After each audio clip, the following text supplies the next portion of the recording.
2 straight years, the SEC won't win the national championship. So are they done? You are Locked On College Football with Spencer McLaughlin, your daily podcast on all things college football. Part of the Locked On Podcast Network, your team every day. Welcome, everybody, to another episode of Locked On College Football. I'm your host, Spencer McLaughlin. Thank you so much for making this your first listen or your first view every day, part of the Locked On Podcast Network, your team every day and your daily source to stay up to date with the biggest stories in this, the greatest sport on planet Earth. This episode brought to you by our friends over at Game Time. Download the Game Time app, create an account, use code LOCKEDONCollege for $20 off your first purchase. James Franklin needs a new defensive coordinator. Arizona State is the hottest team in the transfer portal right now in all of college football. So plenty of Big 12 chatter today, and that's Drake Toll of Locked On Big 12. And I'll be in the SEC camp for the sake of argument on today's show. But 2 years in a row, Drake, the SEC will not win a national championship. I saw a product on the field, not so much that was elevated to by the rest of college football, but that was brought down to where the rest of college football has been, or at least closer to it. I'd still probably say the SEC is the best conference. I just don't see the dominance that they used to have. The best team in the SEC is not even in the national championship game again. It's Sarah McLaughlin. Yeah, Drake and is with me playing the world's smallest violin alongside it. Yeah, I don't think anybody in America is upset by this. The SEC is not what it was. And what I want to do is take historical context out of this conversation, because guess what? 2019 LSU, all time. 2009 Alabama, all time. 2011 Alabama, all time. Like, they're great SEC teams of the last 15 years. But today, on January, whatever it is, of the year of our Lord 2025, the SEC is not what it was. And as long as Paul Feinbaum or Kirk Herbstreit or Nick Saban or Pat McAfee or anybody with the big 4 letters wants to tell you the SEC is bigger and badder and better, and Kirby Smart says that 2 of the 4 in the college football playoff were way better than the other 2, or you go over and you hear Lane Kiffin spewing stuff about that conference, it won't matter. Those will just be empty words. As long as they're doing that, it won't matter, because the SEC for the second straight year not only won't win a national championship, definitely not a Big 12 championship, they won't win a national championship, and they won't even go to the game. It is so red button level that Greg Sankey found it appropriate to say to the media, I like being the underdog. Now we feel like the underdog. You cannot argue for 4 teams in the college football playoff or automatic bids more than another league and then say, oh, but we're the underdog and we like that. The rhetoric coming out of that conference, the rhetoric coming out of the 4 letters is laughable at this point, and the SEC today is not what it was 5 years ago, because college football's playing field is starting to even itself out. Yeah, and I think the way to look at least that I see it, Drake, is that when an SEC program was run at its very best and was playing its best football, there was no one in the country that could touch them. I watched this for 15 to 20 years. I remember an undefeated Notre Dame going to the national championship game against Alabama once upon a time. They got blasted. Now Notre Dame goes up against the SEC champions, a program under a head coach that's won 2 national championships in a row and almost a third. Maybe they had if we'd expanded the playoff 1 season earlier. And I watched them beat them on the same field, and I don't think that a quarterback in Carson Beck, who's now at Miami, of course, would have made the difference in that game, because I watched Notre Dame win in the trenches. I watched them control the ball, run it down their throats to end the game. I watched them win at the line of scrimmage and strip Gunnar Stockton there at the end of the half. Like, those were things that just didn't happen before, even just a couple of years ago. You can attribute it to realignment. You can attribute it to NIL, portal, whatever you want. But the second best team in the SEC, and yes, Texas was the second best team, whatever you think of their playoff hopes. They lost to Georgia twice. They were not as good as the Bulldogs. They had every opportunity. They were 4th and 13 away from losing to the Big 12 champs, who nobody gave a shot in that game. So I'm not proclaiming the SEC is never going to win a national championship and we should just get used to this. No, they can still get to that level. It's just that the ability for other programs to put a team on the field that is at that same level, it's clearly easier than what it was, because this isn't just 1 season. This is 2 seasons in a row now. Once you can write off, but twice, it looks like we've got a trend here, and I don't see who that dominant team would be in 2025. Again, those legendary SEC teams that I named, like a Cam Newton-led Auburn or a Mark Ingram-led Alabama, those schools weren't losing to Northern Illinois. They were winning national championships going away. Notre Dame might win a national championship having beaten Georgia while also losing to Northern Illinois. So I don't think this is just the Big Ten or Big Ten caliber teams catching up to the SEC. I think it's all of college football evening itself out because of two things, the transfer portal and NIL. Oh, wow, I must be some prophetic genius. No, everyone knows that. It is obvious. What's happening is 4- and 5-star blue chip prospects are going to Alabama or Georgia or Texas, getting chewed up and spit out in year number 1, entering the transfer portal, going to Oregon State, falling flat on their face. They miss home, and then they end up at NIU. And guess what? That blue chip, they still can play some football. They still can revive their career. What you're seeing is these former 4 stars and 5 stars have a lot of opportunities to go and instantly rehabilitate their careers at smaller universities. They are doing that. And then conversely, a Texas Tech can look around and go, what if we got a whole bunch of our friends together and called it the Matador Club? That's a cute name. And then we put millions and millions and millions of dollars into a pot, and we start giving it to 21-year-olds who can do the fun little football thing on the field and make us more competitive on a national scale. It is changing the nature of everything in this sport, not just the SEC and the Big Ten having a gap that's closing, but the Big 12's right there too. And I want to argue the ACC is keeping up with that, but they went 1-9 in the postseason and really not good. Thinker there at the end of the year. Though, let me defend the ACC for a moment. Their best team went toe-to-toe with Texas. I watched the game. I know Texas was better. Yes, I agree. But that was not a blowout of a game. They had the lead, but came back. I mean, Clemson's their best team, though, I still feel like Miami. That was the problem. We talked about the Big 12 would eat itself alive. It didn't do it as much as the ACC did at the top. Like Miami losing to Georgia Tech and Syracuse, but Miami's and Clemson losing 3 games. Miami's defense was truly awful. Clemson was the most balanced team. I think that's why they were able to win at the end of the day. But then again, also SMU was a mid-major last year. Like they were, and I think that's another great example. Is hey, SMU played a tight game with Clemson, who played competitively with Texas, and Arizona State played Texas tight, and so did Ohio State. Like. I just think, and I don't think it's a bad thing for the sport necessarily, because I've come across a lot of college sports fans, not just for football, in my time in the last couple of years, who have been frustrated with the transfer portal. Man, these kids just leave. Man, they just go. And I get it. At some level, I truly do understand that frustration. But you have to understand, if you're at a smaller school or not as big of a brand, there is another side to it. And the other side is that, yes, kids go out the door, but kids come in the door at the same time who never before the transfer portal would have come onto campus. I think NIL is a part of it, that they have the opportunity to give them financial incentives that maybe only certain schools were giving before NIL became legalized. I think the portal is far more impactful here. And, whether or not Greg Sankey looks at the last couple of seasons and says, look, we need to expand the playoff even more, because I believe somebody like Alabama or Ole Miss or South Carolina could have, made a run in the playoff. I won't be surprised if any of that happens. But I think that the SEC being so much better than everyone else is a perception that has to go away.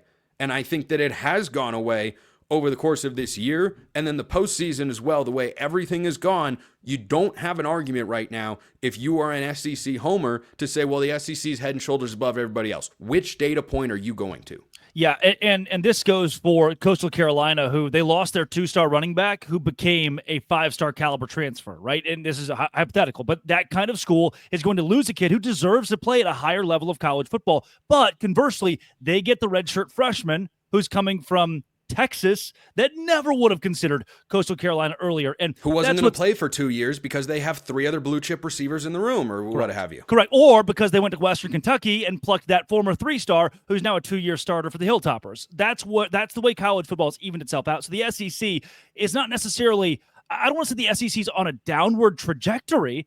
Everyone else is just on an upward trajectory. Everything's evening itself out because of the total chaos. So you may hate it and you may think it's ruining college football, but it truly is making this playing field really, really cool. Even if the first round was a bunch of blowouts, a couple of those were SEC teams getting blown out. Like we're watching those teams lose too. This isn't just something brand new in college football that is destroying everything. It's not even brand new in football. The NFL is the king of parity, right? Wild card weekend, the first 3 games, 2 of them were just absolute positive blowouts. It's like, should they put the Bengals in because the Bengals had Joe Burrow and Jamar Chase and they could, all right. This is Spencer. I grew up in Arkansas, Valonia, Arkansas. Sorry, SEC. We're not saying that you are a terrible league now, or that you're down, or that you're in the dumpster, that you're just on a they still downward recruit at a high level. That still matters. Right. We're saying everybody else is getting a lot of your players actually now because they're transferring down, and that's evening things out. And look, ESPN has struggled to carry major products. They don't carry the NFL, and the NFL is doing fine, but the MLB, the NBA, NHL, now with the SEC in hand, I'm interested to see how that plays out. I think everyone else is rising up more than the SEC is dropping down. I do think there's a slight drop down, but I don't think it's as severe as the jump up that everybody else is making. Correct. Drake Toll of Locked On at Big 12. I was segment now. Knowledgeable and good today, Spencer. I know. That's very strange and unusual. You want to talk strange and unusual? What's going on in Penn State? I don't know. First, a reminder, this episode is brought to you by Game Time. The new 12-team playoff is an incredible experience that brings fans together like never before, and you can attend the playoff games from this season. There's just one left, of course, but you can attend games in the future or anything else with Game Time. Game Time has a new feature called Game Time Picks that makes getting tickets for your events even easier, whatever those events may be. It filters out the fluff to show you only incredible deals on great seats, so you don't have to waste time searching through thousands of tickets. I've used Game Time before, and let me tell you, it's easy. It's user-friendly. You get the best prices. You see a variety of options. Game Time is everything you want in a ticketing service, so go check them out. Take the guesswork out of buying tickets with Game Time. Download the Game Time app. Create an account, use code LOCKEDONCollege for $20 off your first purchase. Terms apply. Again, create an account and redeem code LOCKEDONCOLLEGE. That's LOCKEDONCollege for $20 off. Download Game Time today. Last minute tickets, lowest price guaranteed. In a rather shocking turn of events, Penn State needs a new defensive coordinator. All right, Zach Seiko, Locked On Nittany Lions. Why? Why is this Penn State's new reality? I don't even know where to begin, because it went from a rumor that was starting to materialize on a Sunday night. This was going on Sunday, January 12th. And it was, Clemson fans, people that are active on their message boards, and they started to put it out there. Hey, Tom Allen is, a serious contender to be Clemson's next defensive coordinator. And then start talking to, my sources, people that I'm close with in the Penn State circle, and said, yeah, it's legitimate. This is seriously a thing. I put out a show Monday morning for January 13th. Hey, rumor Tom Allen's going to be pursued by Clemson. I do think these rumors are legitimate. Keep an eye on this. And then I think the episode's in existence for about 6-7 hours, and boom, it goes from, yes, the reports are official. Clemson is offering Tom Allen the defensive coordinator job. And then 5 minutes later, On 3 and 24/7 report that it's a done deal. So the fact that this happened all the way it did, a fringe rumor on Sunday to a legit rumor on Monday to, yes, it's an actual report, to it being finalized, and now we are talking about this as Tom Allen, defensive coordinator of the Clemson Tigers. I can't believe that Penn State didn't put up a fight for him. Tom Allen was obviously quick to go. He didn't say, okay, are you going to make any push to have me return? It was just like, nope, you're good. Be on your way.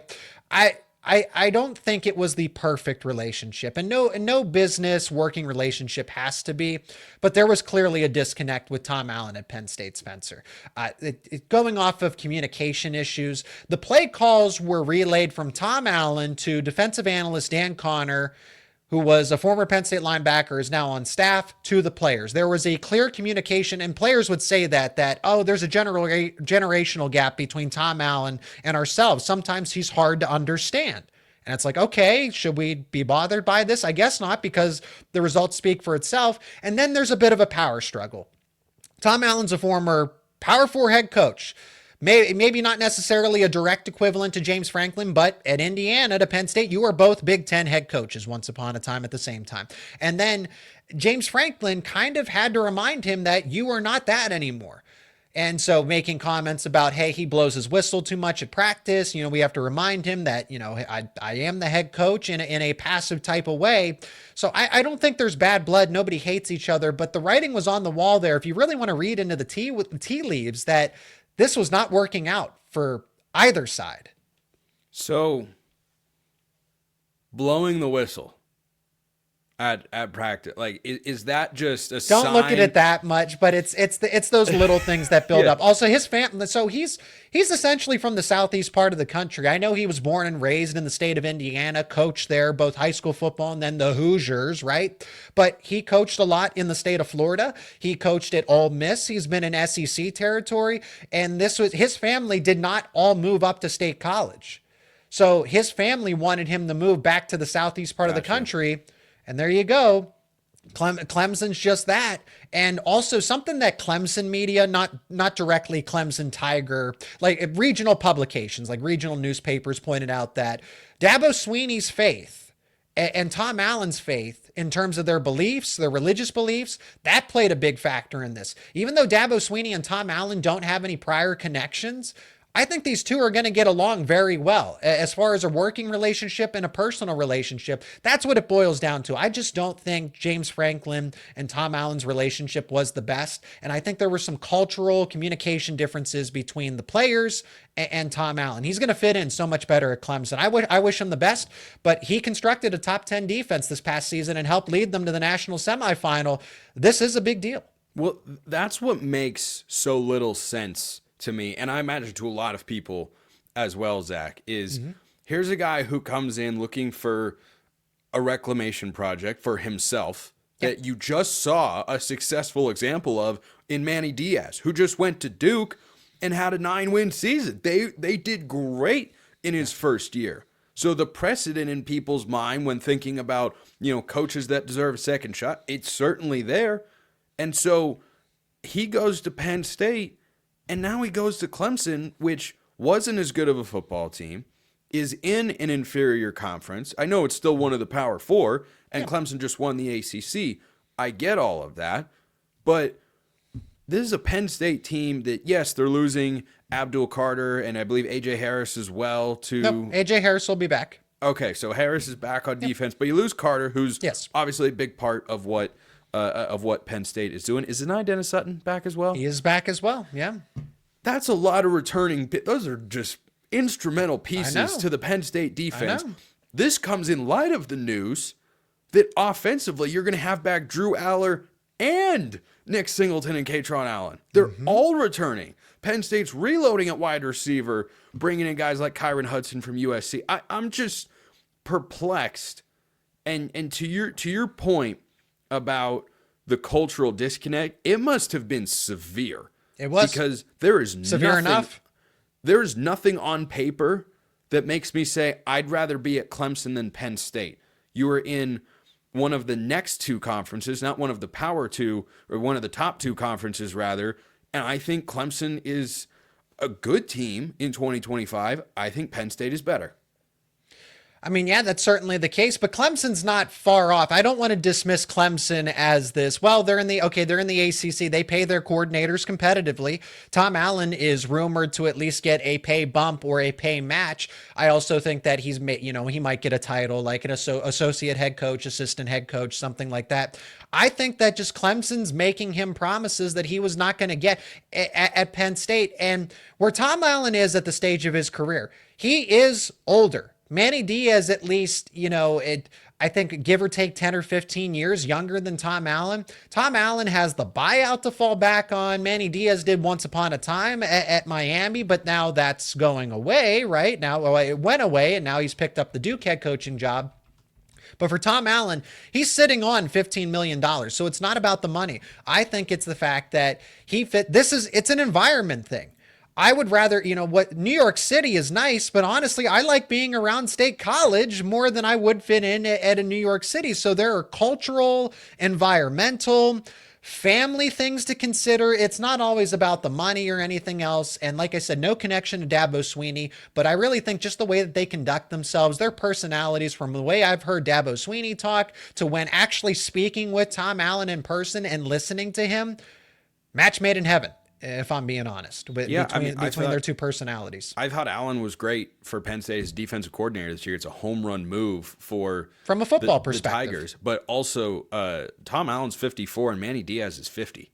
Okay, so I guess I have. I also thought Manny Diaz was a little bit younger, but quick Google search told me that he's 50. Good to fact check that.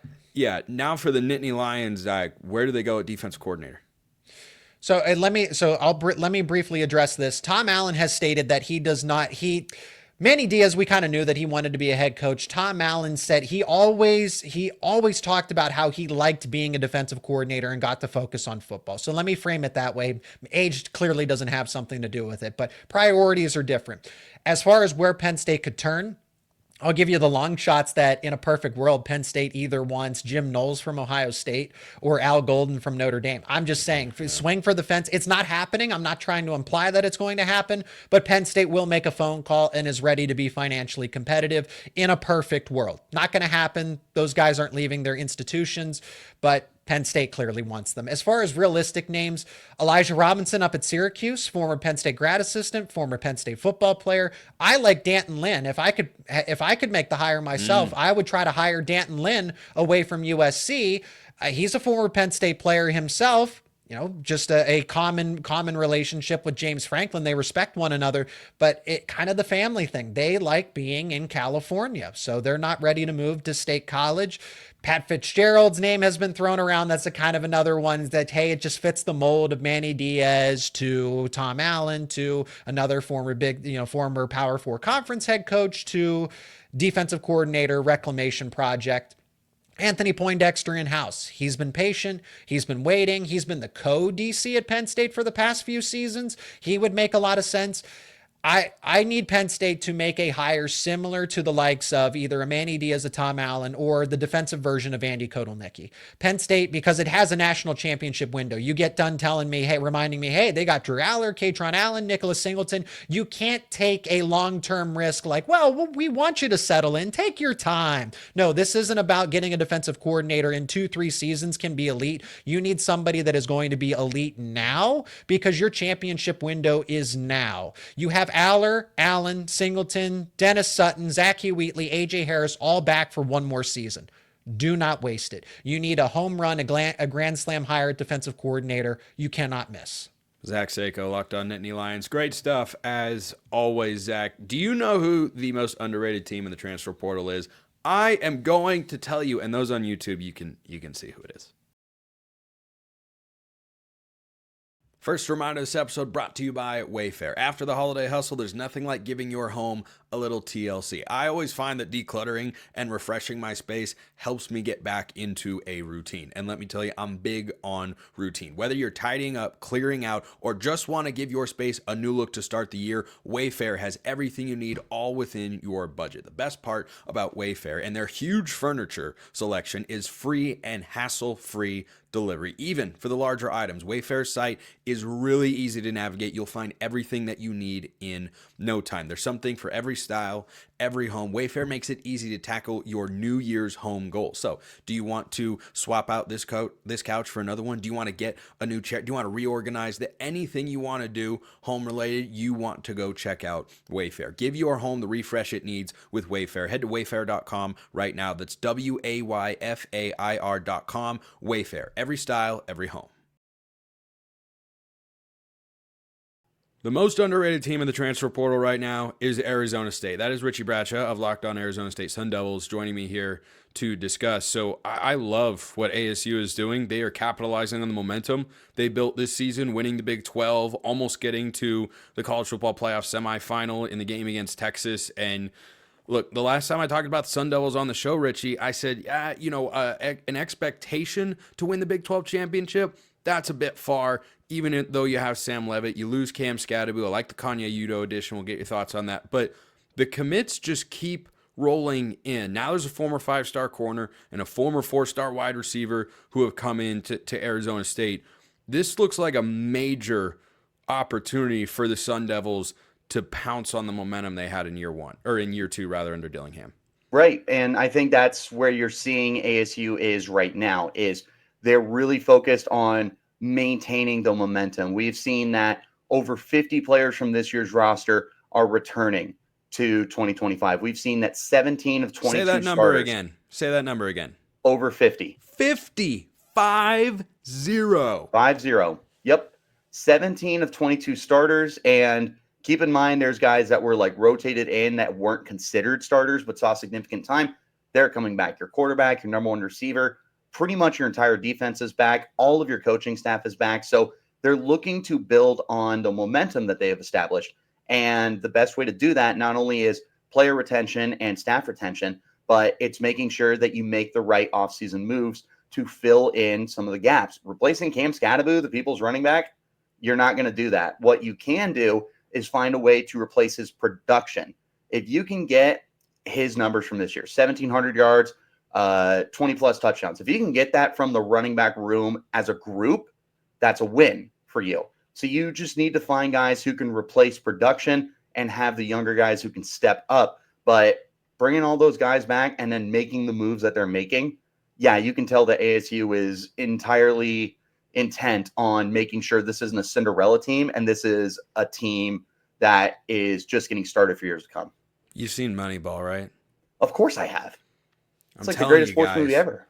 We can't recreate Cam Scatterbo. What we can do is recreate him in the aggregate. Exactly. Just like we were doing with Tiger Woods. You know, What does Tyson Brown do? He scores touchdowns. Okay. Yeah. What does Kanye Udo do? He scores touchdowns. Exactly. He gets on base. Yeah, exactly right. He gets on base. But, you know, we recreated Tiger Woods in the aggregate with Roy McIlroy and Scotty Scheffler once upon a time. So why not Cam Scatterbo? Why not Cam Scatterbo in there? But I think this is a really exciting time to be a Sun Devil fan. When Kenny Dillingham was hired after spending 1 year as the offensive coordinator at Oregon, this is what everyone was excited about, right? Like, to me, this doesn't have a feel of, boy, they're really building, and in a year or two, they're going to get there. This feels like the future is now, and they have got an opportunity to put together back-to-back 10-win seasons. Correct me if I'm wrong, for the first time since the 2013-14 campaigns when Todd Graham was at the helm. Yep, that would be correct. So it's I love that you bring up the fans is what we hoped for, because you can hope and pray and manifest and talk about stuff in theories, but then when it actually happens, you don't know what to do with yourself. And that's what ASU is seeing right now. Is we've talked for years, I mean, till you're blue in the face, that ASU is the sleeping giant for football and potentially other athletics and everything. And like, it's awake. It's awake. And it's like, I don't know what to do with my hands. Yeah. And I think that Sun Devil fans have long deserved this after, shall we say, a rough few seasons. But yeah, I think the rest of the Big 12 has got to be on lookout here, Richie, because whatever happens with Deion Sanders, we'll talk about that more on tomorrow's show. And, you know, however successful these other rebuild efforts are going to be, I just look at Arizona State and say, boy, this feels incredibly sustainable. They overperformed this year. That's a testament to their coaching staff, who are all going to be back next year. You've got a bunch of returners.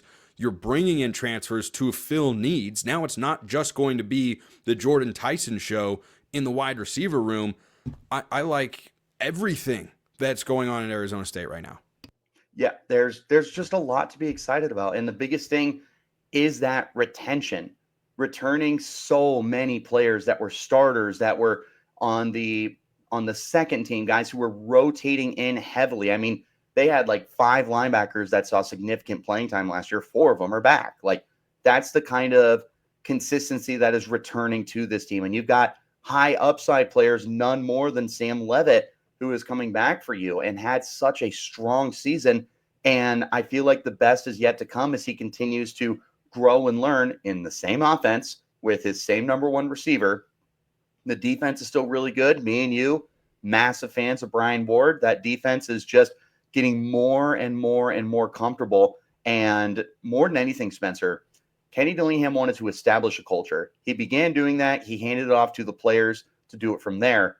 And the community, the leadership that you see from these guys, the bonds, the brotherhood that they've built together, it's something that is able to help them be consistent, and something that is retaining these guys, because there is something here and it's worth staying for, because these are my brothers and I want to go to war for my brothers. And we have some NIL opportunities. We have lots of academics and stuff like that, but these guys are coming to this program now because there's something worthwhile to compete for.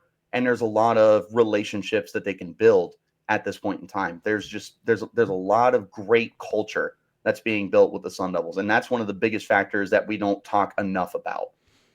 Expectation versus goal is how I framed their Big 12 title aspirations in 2025. I still love don't that. think you can have an expectation of being there, even with all of these moves. I do get the sense, though, that the floor on the program is being elevated right now, which is a great step forward. But the ceiling to win the Big 12 again, Richie, I look around the rest of the conference, I see plenty of good teams. BYU can be good again. Colorado, if they keep Deion Sanders, look like they're on the upswing if they can figure out Tech. the quarterback position. Baylor had a resurgent season. Texas Tech has one of the top transfer portal classes in I'm the excited for them. country. I'm also excited at the prospect of Texas Tech being a Big 12 champion because I really like Baron Morton. I think Joey McGuire's a good coach as well. Like, there are a lot of other teams, but just like this year, Kansas State's going to be in the mix too. Maybe Kansas bounces back. Just like this season, Richie, there is no reason right now that I can sit here and say Arizona State won't win the Big 12 championship. Nope. And it's at a point in time where, like you said, that shouldn't be the expectation, but it should be the goal for ASU is And to it's get a reasonable goal. Right. And it is like you just achieved it, but with everything that's returning, everything that you've proven, and like not only did you win the Big 12, right? But you go to the Peach Bowl and you provide what has arguably been the best playoff game of this 12-team playoff the first year. There's Texas and Ohio State was very good, but Yes. but number 2 is ASU Texas. right. So I mean, there hasn't been a ton, admittedly, but that was the breakout game that finally got everyone's attention, and no one expected ASU to be able to go toe-to-toe with Texas. I said on my show that was the dream matchup because it was a chance to prove yourself. I got ripped to shreds by Texas fans for it because they took it as, hey, this guy thinks that we can beat Texas. No, it was a chance to prove ourselves, and whoop, look at that. We proved ourselves. So this is a program that's absolutely trending in a very positive upward trajectory right now. The Big 12 championship is within your grasp, but like you said, this is a conference that is much better than anybody realizes, and it's once again going to be up for grabs. I think ASU probably goes in as your betting favorite, but that doesn't mean that you're going to be able to overlook the handful of teams that me and you were just taking a look at. We'll just have to wait and see on those odds once they get rolled out in the spring. Richie Bradshaw, Locked On Sun Devils. Enjoyed it as always, my man. Appreciate everyone listening. I will see you next time, and until then, hope you have a wonderful rest of your day.